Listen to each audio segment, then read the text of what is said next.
In March, it was time for my isolation fix. So I headed north.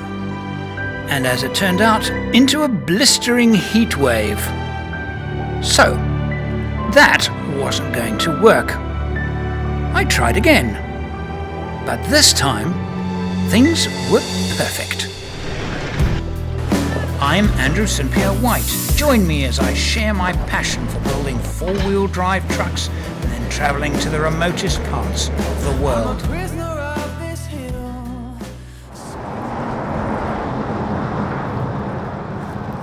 This is where I turned around, about 10 kilometres from the town of Lenora, Laverton, 100 kilometres more of asphalt and then bush track. And so now, about 3.5 months later, doing the trip over again at 16 degrees. It's almost 30 degrees cooler than it was that March afternoon, and now heading basically east, and the next probably 4 days on a very remote bush track.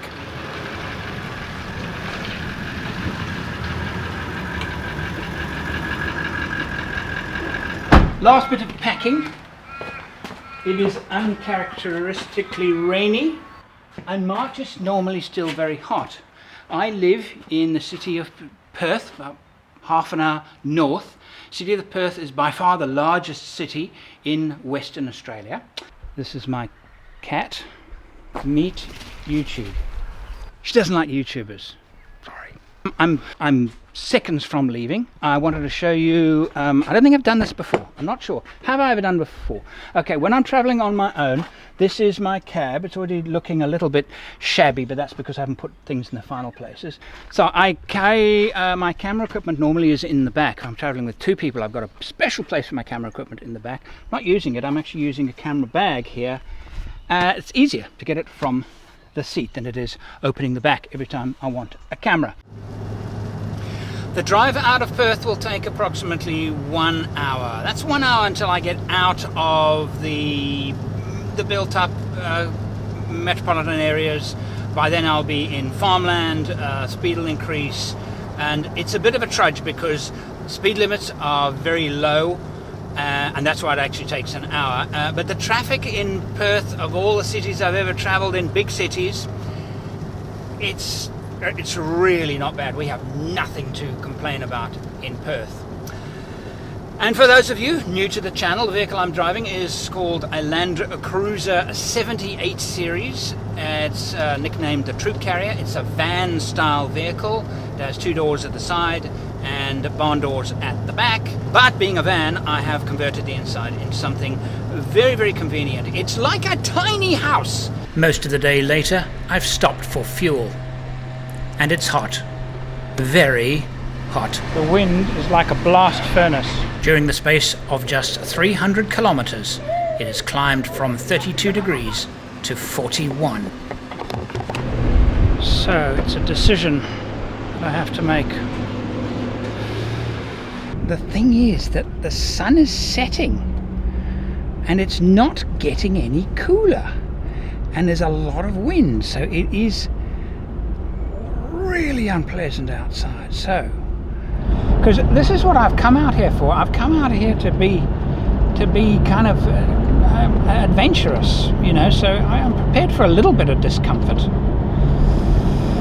41 on a stiff breeze is not uncomfortable. That's fire and brimstone. That's hell. Steve Martin played banjo, and Robin ended up ranting in a Scottish voice about the colon and clogging effects of haggis. Haggis, nature's way of saying slow down. Well, as you may have gathered, I've taken a motel. It's too hot. I drove a bit, the temperature went up, and they gave me a complimentary 150 lashes ale. I stopped, I walked around for 5 minutes, and I realized that it would be an unbearably unpleasant night. The temperature actually went up to 41, so it's not cooling down, it's actually, if anything, warming up. And So I got to decide what I'm going to do tomorrow, because tomorrow, as far as the forecast goes, is going to be hotter than today. Oh, that is most welcome and very nice.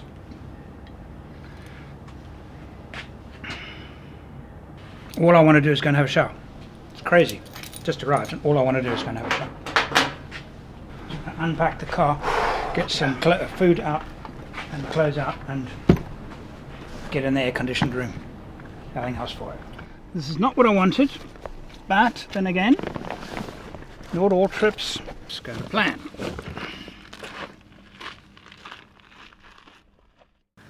Still wanting an isolation fix, I decided to actually head back south and do part of the Holland track. I still needed my isolation fix. So a whole day on asphalt is all it takes to get into. So that's the deal. Shortest possible time to get into the real outback. One day, one good solid day, 850 kilometers-ish.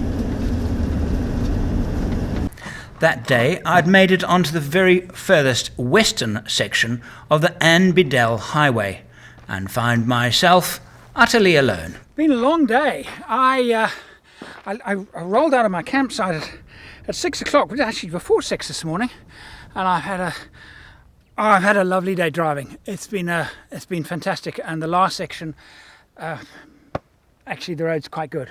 I expected it to be very much slower, much rougher, and only the last 20 k's has been rough. Other than that, it's been actually quite nice. And very thick bush. Lucky to find myself a clearing. And this clearing, I think, is probably as a result of mining. If you've never travelled alone before, it's a unique experience in that you only have to worry about yourself, particularly if you are, like I am now, well out of mobile phone range. So I am completely isolated, and I haven't seen anybody since I left the asphalt. I have not seen another human being. I'm alone. I only have myself to worry about. And that little machine in the sky there. Nothing else.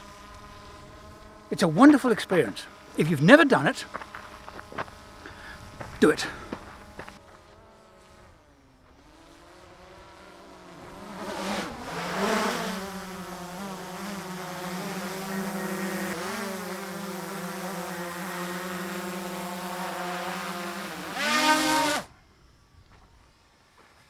Right, the map. You can see Lenora there, Laverton there, that's where I fueled, and I've gone up here, and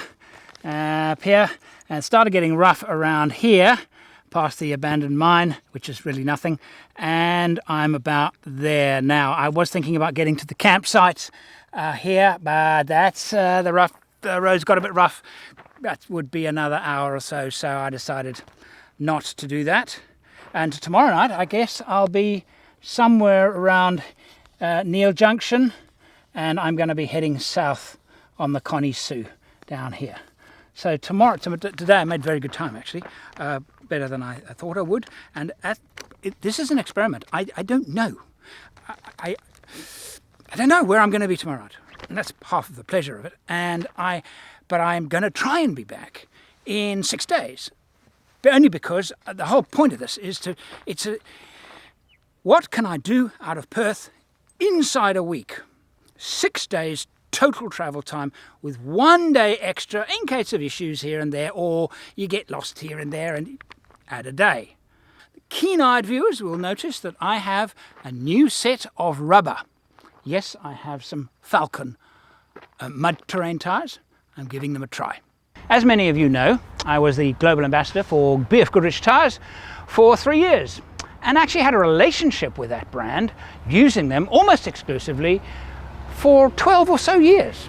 But now it's time for some experimentation. But being their global ambassador meant that I didn't do any reviews of any other tyres because, well, why would you believe me if I said anything negative about another tyre that wasn't the brand BF Goodrich. But no, that's no longer the case. So I thought it's time for me to try some other brands. The first one I'm going to try are the Falcon Wild Peak Mud Terrain. The size I'm going to fit are 265/75 on the same 16-inch rim. I've gone a little bit wider, mainly because I want a little bit of improved performance on road, a little bit of more grip. Same tyre size, diameter as the 235/85 on the 16-inch rim, which is about a 32-inch tyre, slightly less than a 32-inch diameter tyre. So if you would like to support those people that support the channel, City Discount Tyres near Joondalup, they've been enormously helpful in my quest for my research. I found it difficult last night to get used to the silence, to be honest with you. You know, when you're camping on your own, the silence is absolutely deafening. And you hear the slightest sound in it. And I found it difficult to actually relax, and I think it's quite common for me that I love traveling on my own, but I don't enjoy the nights much. I find there's a certain tension. I had a beautiful, gorgeous morning. I just filmed a story about solar panels mounted on vehicles, etc., etc. That video, if it hasn't gone up already, will go up soon. What I've learned over the years about using solar panels. Sat phone goes into my emergency bag. This is the bag that I keep behind my seat, and it is for emergencies. It contains rations. In fact, I've done a video on it, and it basically is in the event of an emergency like a fire, vehicle fire, or something like that, I can grab it, and and it has my sat phone in it, obviously, and it has a survival kit.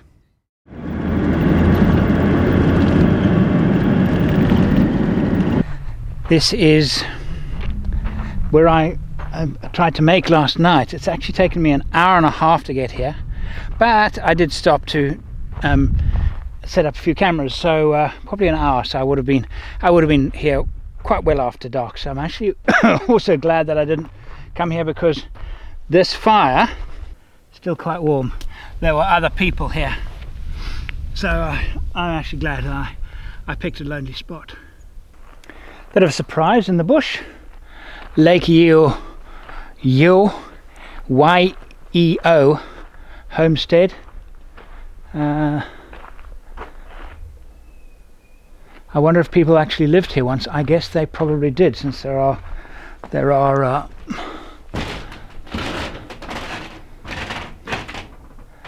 it's a national park, you see, so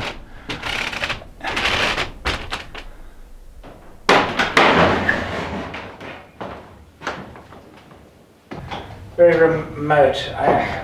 On the walls and everywhere are little stickers and little notes where, so if you find yourself in trouble and are in need of rescue, you can actually, well, the closest place is 65 kilometers. You'd have to walk there, or if you were in a convoy, somebody could drive there to get help. It's very, very remote. I've done 100 kilometers today, and it's already 12:10. Actually, that's not too bad. Since I left at 9, that's actually not bad. But the road's been rough. And of course now this is it would be the western reaches of the Great Victorian Desert. I've been paying close attention to my fuel consumption. The route I've planned is at the far end of the Land Cruiser's range. 1,061 kilometers is what I've measured on the map. If I can make it, then I want to make sure that I have at least a 100 kilometers range left in the tank when I reach my destination. Quick break. Beautiful spot here, and I thought, well, camping spot, beautiful. beautiful camping spot. There are not a lot of landmarks around. Occasionally you get beautiful forests and then dry, barren scrub, and then occasionally a landmark like this, and then nothing. So, but it's too early. It's only 1:30. I want to get some more mileage behind me today. It's a pity, actually. I can just hope that there's something better ahead. If I think about this landscape, it's all very, very flat, and occasionally hills like this, and they're monuments to time. They're the last vestiges of something else, and you can almost, by looking at the rocks, see how time has pulling them off the cliff, and eventually that will be the same as that. Anne Beadell, 1906 to 1941 to 24th of November 2010. That's not very long ago. Wife of surveyor Len Beadell, and after whom this highway is named. Highway, good on you. Her ashes were placed at Woomera by her children and grandchildren in April 2011. How nice.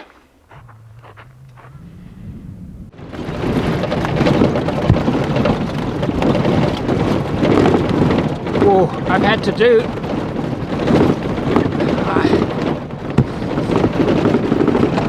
I've had to put up with this today quite a bit.